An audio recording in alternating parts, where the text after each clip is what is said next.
दोस्तों, अमेरिका के कई मीडिया संस्थानों की रिपोर्ट के अनुसार अमेरिकी राष्ट्रपति डोनाल्ड ट्रंप ने लगातार 13 दिनों तक चली अमेरिकी हमलों के बाद ईरान पर नए सैन्य हमले रोकने का फैसला किया है।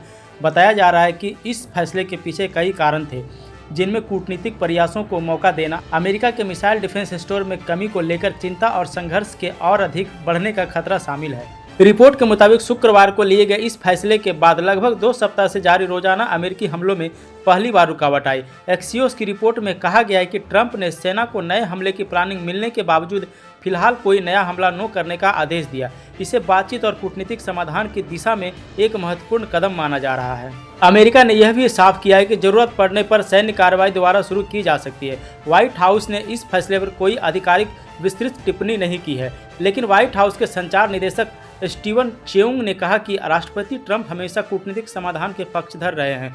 उन्होंने यह भी कहा कि यदि ईरान हॉर्मुज जलडमरू में गतिविधियां बढ़ाता है या अमेरिका के सहयोगी देशों के खिलाफ कार्रवाई करता है तो सभी सैन्य विकल्प खुले रहेंगे। रिपोर्ट के अनुसार ट्रंप का मानना था कि मौजूदा स्तर की सैन्य कार्रवाई अपनी प्रभावी सीमा तक पहुंच चुकी है और आगे बढ़ने पर बड़ा युद्ध छिड़ सकता है। सूत्रों ने बताया कि राष्ट्रपति बातचीत के लिए अधिक अवसर देना चाहते थे, लेकिन साथ ही यह भी विकल्प बनाए रखना चाहते थे कि यदि वार्ता विफल होती है तो कम समय में फिर से सैन्य कार्रवाई शुरू की जा सके। शुक्रवार को पत्रकारों से बातचीत के दौरान ट्रंप ने कहा कि अमेरिका पूरी तरह तैयार है, लेकिन उनका मानना है कि ईरान के साथ समझौता करना अधिक समझदारी भरा रास्ता होगा। उन्होंने कहा कि अमेरिका और ईरान के बीच बातचीत जारी है और उन्हें लगता है कि समय के साथ ईरान भी वार्ता को लेकर अधिक गंभीर हो रहा है। इस फैसले के पीछे एक बड़ी वजह अमेरिकी डिफेंस सिस्टम के भीतर बढ़ती चिंता भी बताई जा रही है। न्यूयॉर्क टाइम्स की रिपोर्ट के अनुसार वरिष्ठ सैन्य अधिकारियों ने चेतावनी दी थी कि अगर अभियान को और बढ़ाया गया तो अमेरिका के मिसाइल डिफेंस सिस्टम पर भारी दबाव पड़ सकता है। रिपोर्ट में कहा गया है कि पैट्रियट इंटरसेप्ट मिसाइलों और अन्य डिफेंस सिस्टम का तेजी से इस्तेमाल हो रहा है।